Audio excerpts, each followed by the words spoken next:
Let me tell you something that will change your life if you let it sink in. The richest people in the world are 75% entrepreneurs, 15% investors, 7% inheritors of wealth, 3% athletes, entertainers, and artists, and 0% employees who just earn a salary. So, if you want to know how to manage your money like the 1%, you have to understand what those first four categories have in common. Let's think about it. Entrepreneurs own businesses. Investors own assets. Rich kids own trusts. Finally, athletes, entertainers, and artists own rare skills. So it's clear, if you don't own something, you are what's owned. That's the secret most people miss.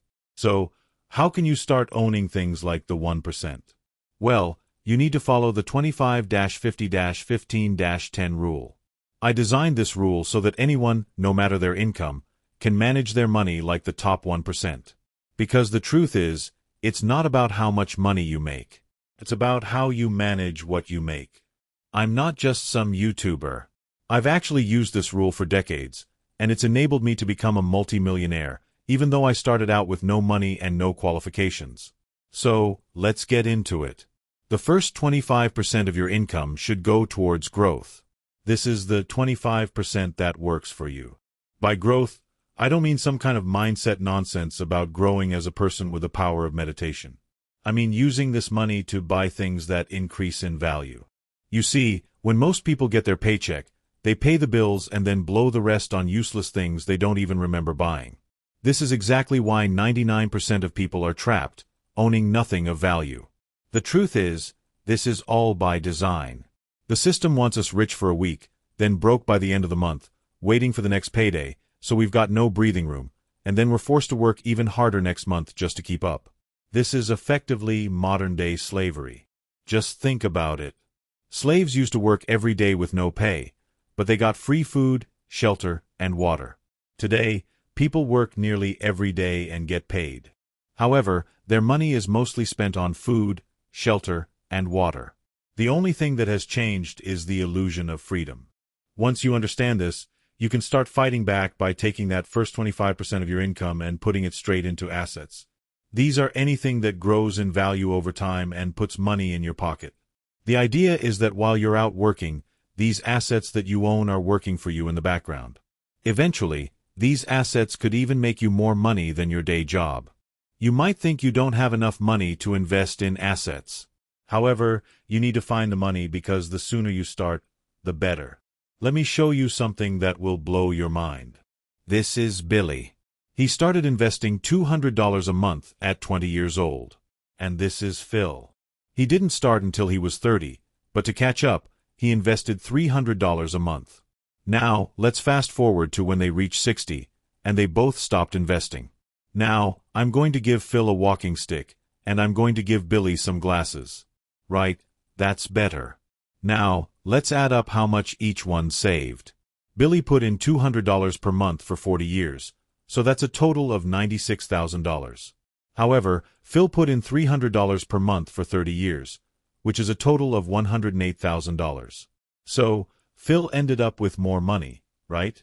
Because he saved more each month. Well, not exactly, because they were investing instead of just saving. If we assume an average annual return of 10%, which is the average return of the S&P 500 over the last 100 years, then the numbers start to look a little bit different. Phil's investment would be worth $678,146. Not bad. Whereas Billy's investment would be worth a staggering $1,264,816. How crazy is that?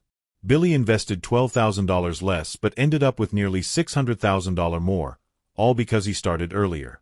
That's the power of compound growth. That's why you should start now, even if it's small, because waiting will cost you more than you think.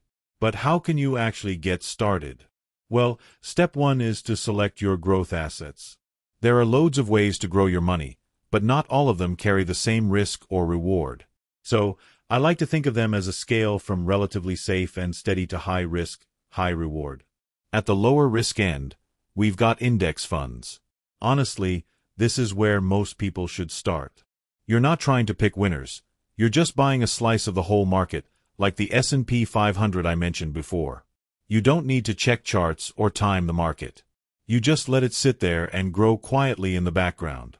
Then there's real estate. That could be rental property if you've got the money, or REITs if you haven't.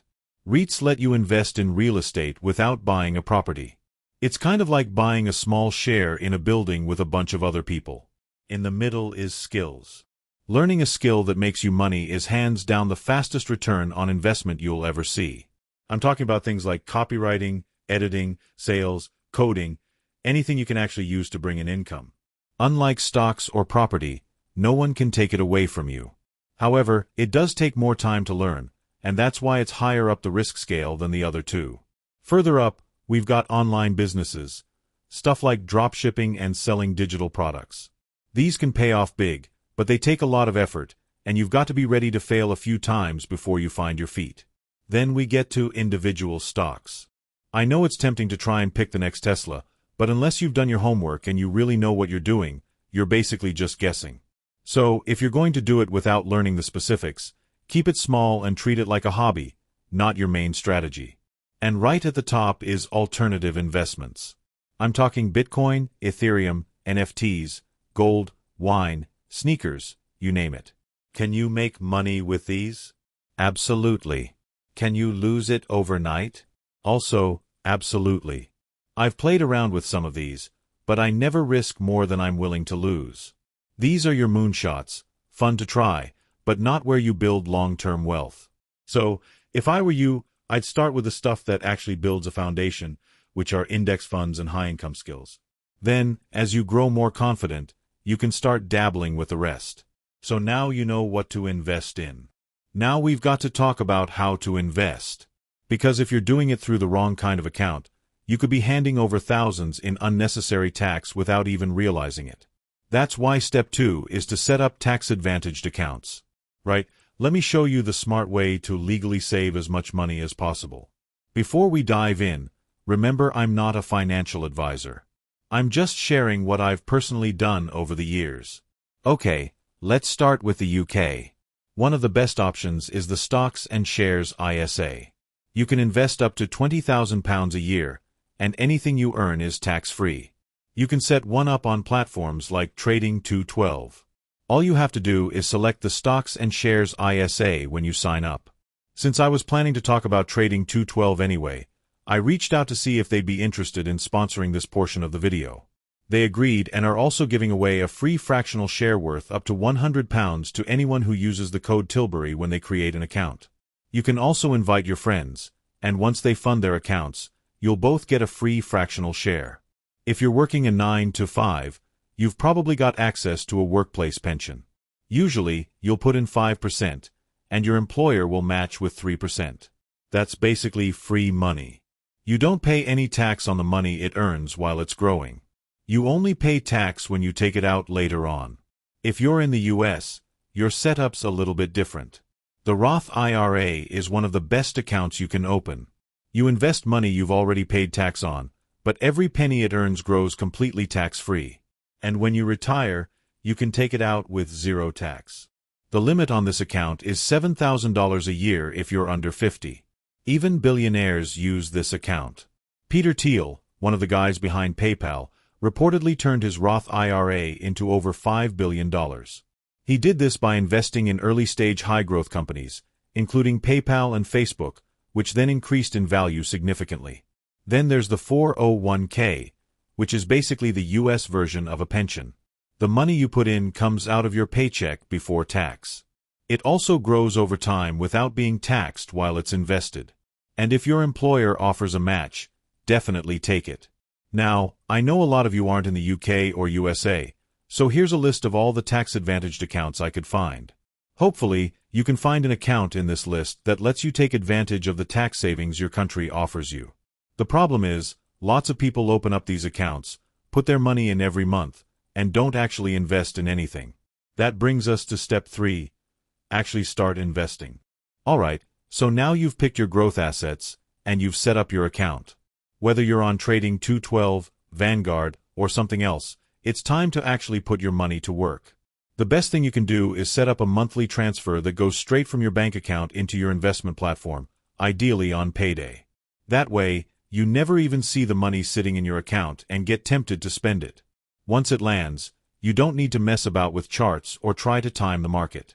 Just look for some index funds. One of the most popular methods is to build a 3-fund portfolio.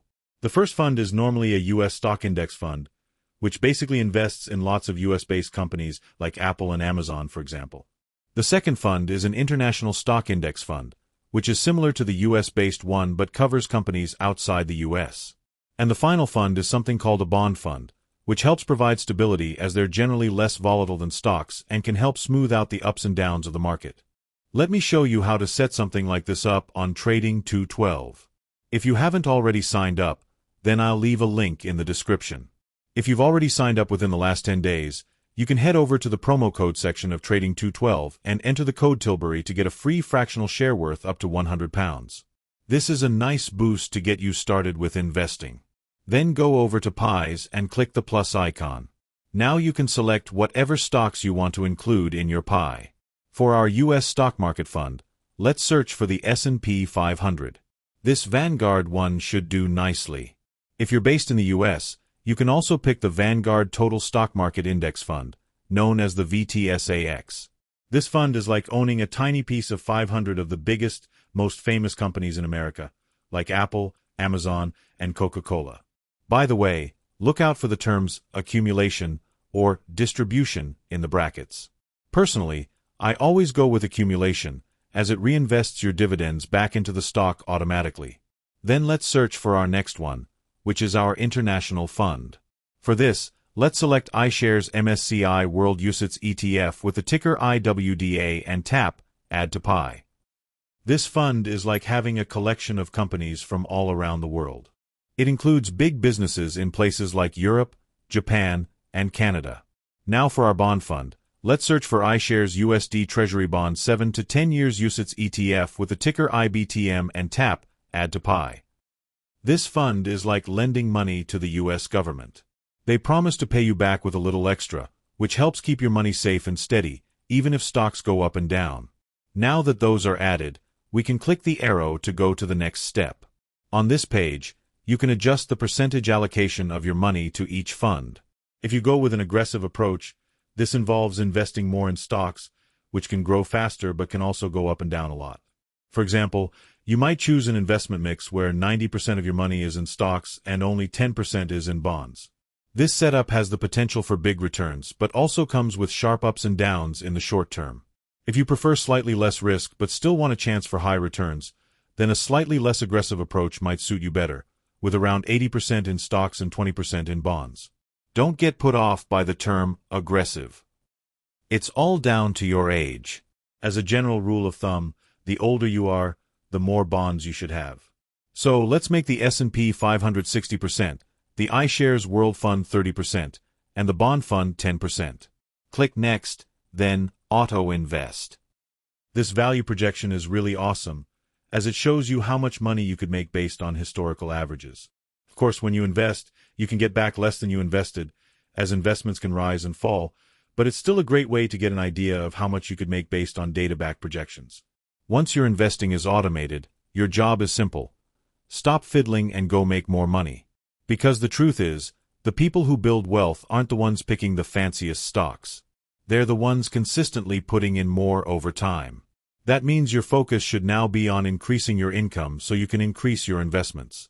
This is where the skill building I talked about in Step 1 really starts to come into play. If you haven't yet, learn something valuable. Do it as a side hustle. Bring in more cash.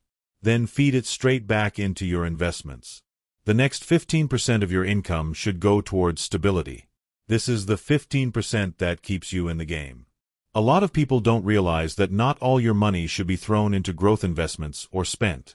Some of it needs to be set aside to protect your progress. I wish someone had told me that when I was younger because I had to learn it the hard way.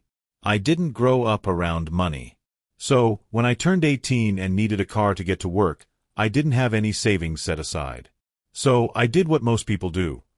I took out a loan and bought myself a solid little German whip, a VW Golf. I even got a new stereo with the extra cash the bank gave me.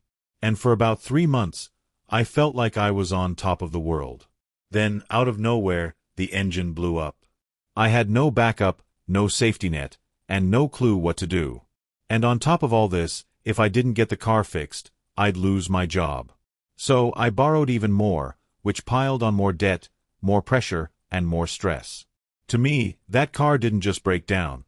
It broke my finances and set me back a whole year. If I had just had 15% tucked away for stability, I'd have been in a completely different position. Most people don't have a money problem. They have a stability problem. One unexpected bill, and it all falls apart. Even if you are investing, you'd be forced to sell your investments at a bad time, which may lead to a loss. That's why you need a margin for error built into your life. Let's get into how you do it. Step 1 is to calculate your stability fund. To do this, you first need to list out your core expenses. These are things like your groceries, rent, utilities, transportation, and any essential services, like your internet connection, which you might need for work, not for Netflix. All of those things combined should give you a total. That number is called your monthly baseline. Let's say that adds up to $1,500 per month. Now take that number and multiply it by 5 months. This will equal the ideal stability fund that you should be aiming to save.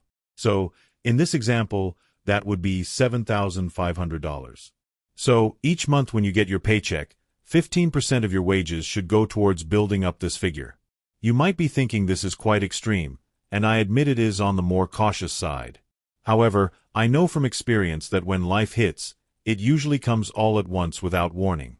So, if you only have a couple of months saved up, you won't be as bulletproof. Step 2 is to store it correctly. Now that you've worked out your stability fund, don't make the mistake of parking it in the wrong place, because where you store this money is just as important as having it in the first place. And for that reason, I've got 3 rules I always stick to. Firstly, it must be easy to access. This money should be available within 24 hours max. So, don't lock it up in some account that penalizes you for withdrawing early or won't let you touch it for 5 years in return for a bit more interest. I've seen people lose their jobs and still not be able to access their stability fund. That defeats the whole point. When things go wrong, you need speed, not some nonsense waiting period. Secondly, it must be zero risk. This is not money you invest, gamble, or chase returns with. Whatever you do, and I mean whatever you do not put your emergency fund into the stock market, not even the safe stuff. Because when an emergency hits, the market might be down. The same goes for crypto, long-term bonds, or anything else that's meant to grow over years. Thirdly, it must always earn. Although this isn't your growth pot, that doesn't mean it should sit in a dead-end account doing nothing. You want it somewhere that earns a bit while it waits without any risk. This is because if you leave it somewhere with zero interest, it will be eaten away by inflation as money gets less valuable over time.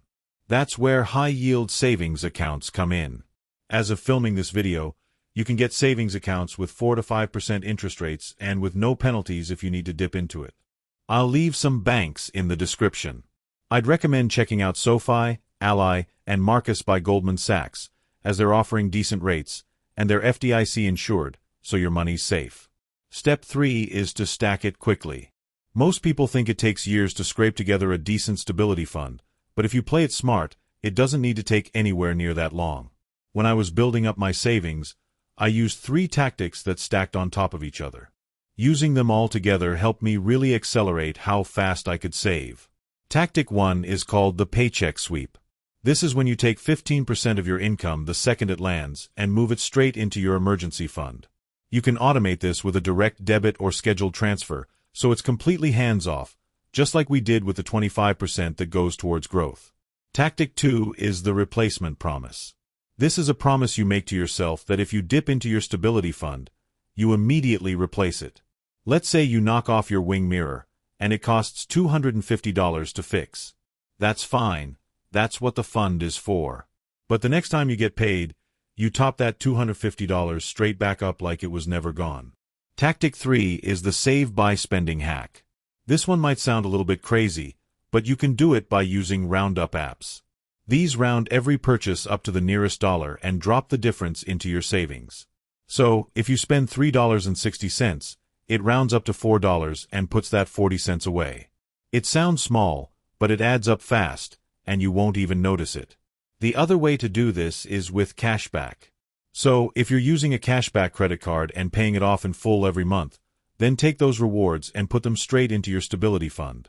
Once your stability fund is fully stocked, you've got two options.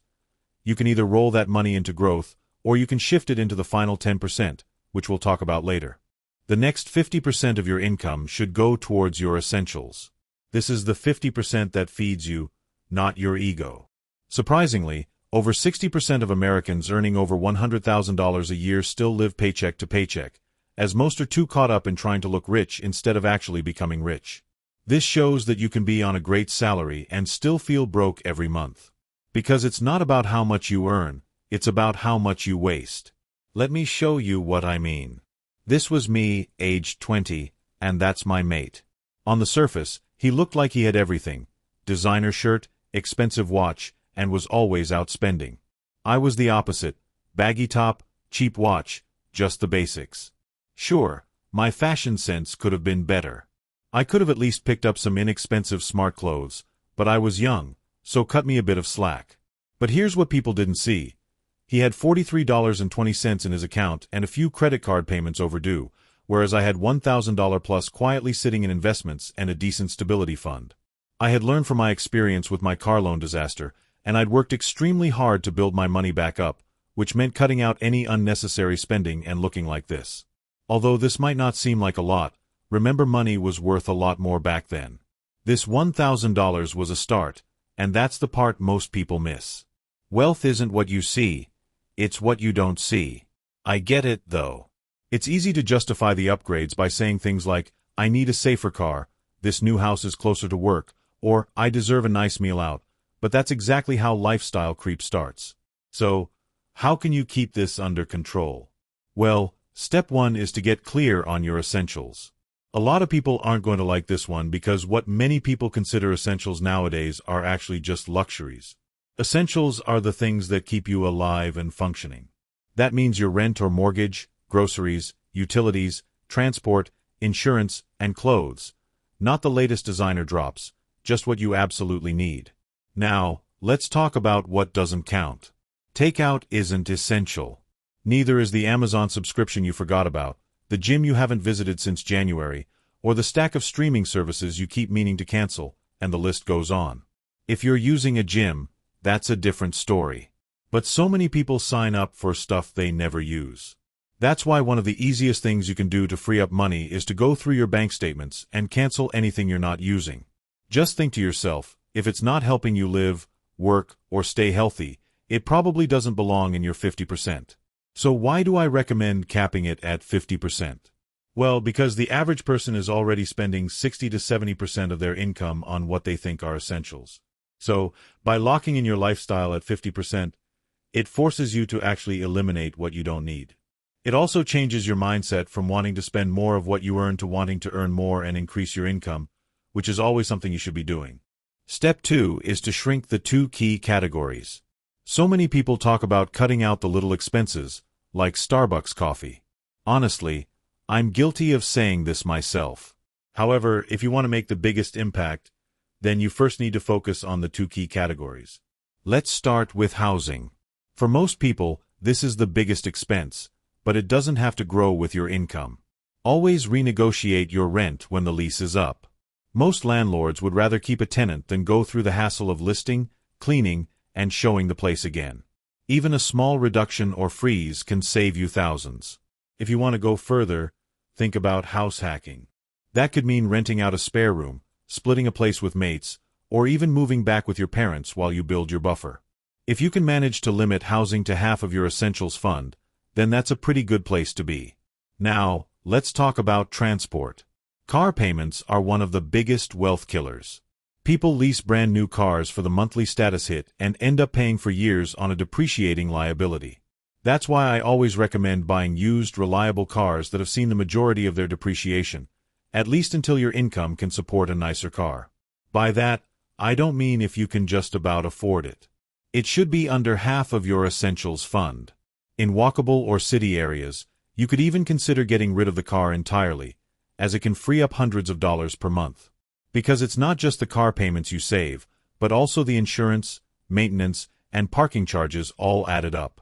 This can be a big saving. Once you've got those two areas under control, that brings me to step 3. Use rules, not willpower. When you're tired, stressed, or even just bored, your willpower disappears. And that's exactly why the top 1% don't rely on it. Instead, they build systems that make the right choices automatically. When I was building my wealth, I had a simple system that kept me on track. Every time I was tempted to buy something and wasn't sure if it was essential, I'd run it through a few key questions. These questions stopped me from buying things I didn't need and helped me stay focused on the bigger goal.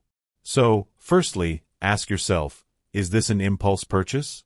If the answer is no, then buy it. It's likely something you've been thinking about for a while, and if it fits into the essential categories we discussed earlier, then it's a no-brainer. However, if the answer is yes, then it's time to use the 7-day rule. The trick behind this is pausing for 7 days before you buy anything. Then, after those 7 days are up, ask yourself again if you still want it. Most of the time, the answer will be no. That's the funny thing about waiting 7 days. You often forget all about it, as the excitement has faded, and it wasn't that important to begin with. But if, after 7 days, you still want it, it's time for the next question.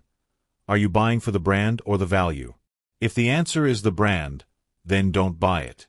You're likely being drawn in by great marketing. If it's an essential, then there will be an unbranded alternative that will do the job just as well, if not better. This is where most people mess up. Wealthy people don't throw money at brands because they like the marketing. They really think about the value. So, what does value really mean? Well, if you buy a $60 pair of boots and wear them 100 times, that's 60 cents per wear, good value.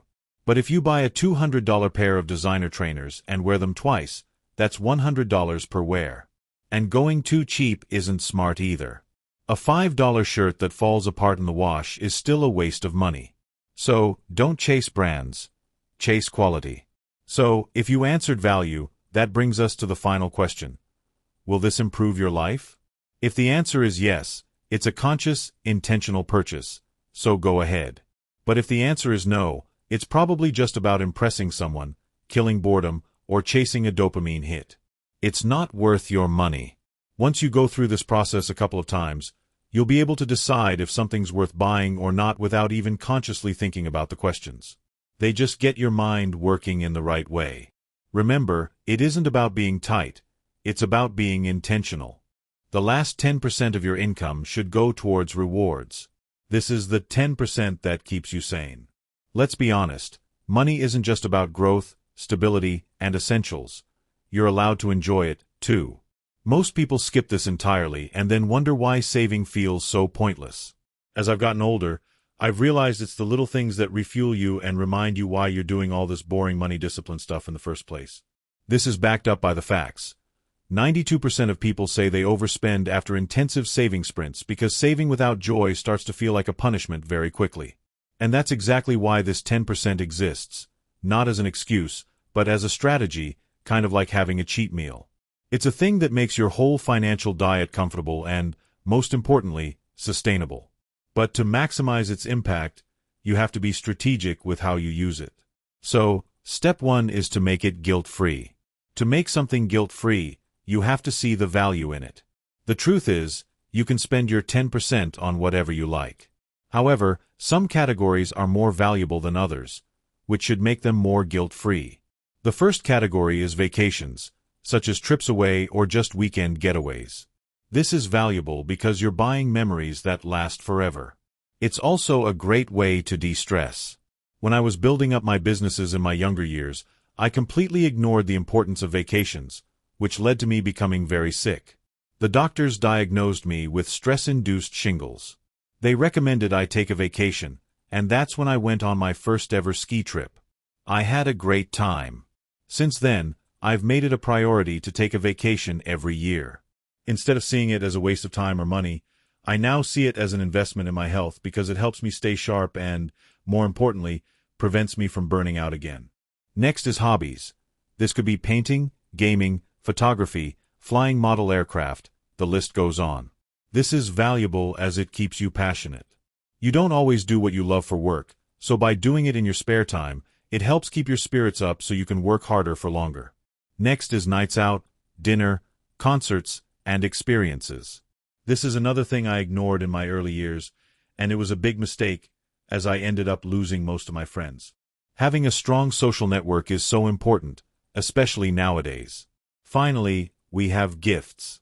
Now, I'm not talking about for yourself, but for your loved ones. This is another one I overlooked. You can see how most of the stuff I teach in these videos comes from me learning from my mistakes. Back when I was focused on chasing my goals, building businesses, and growing investments, I often forgot birthdays and special occasions. I was so locked in on the future that I overlooked what mattered in the present. The truth is, I never really cared much about receiving gifts. There's not much I wanted. But it wasn't until I married my wife, and we started exchanging anniversary gifts, that I finally understood. Gifts aren't about the item.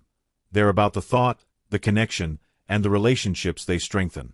Step 2 is to preload the fun. I'd recommend opening a separate bank account and calling it your joy jar. This doesn't have to be with a new bank.